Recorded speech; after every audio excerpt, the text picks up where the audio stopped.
The soldering iron selects the horseshoe head.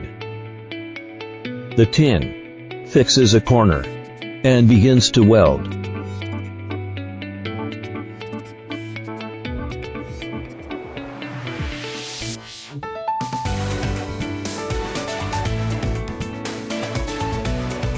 The water cleaning plate is used to clean the pad.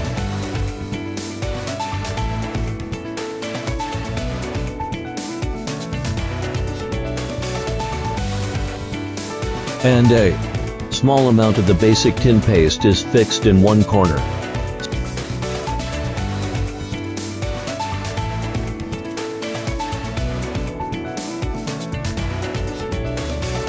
Smear the welding oil. Cover the pad.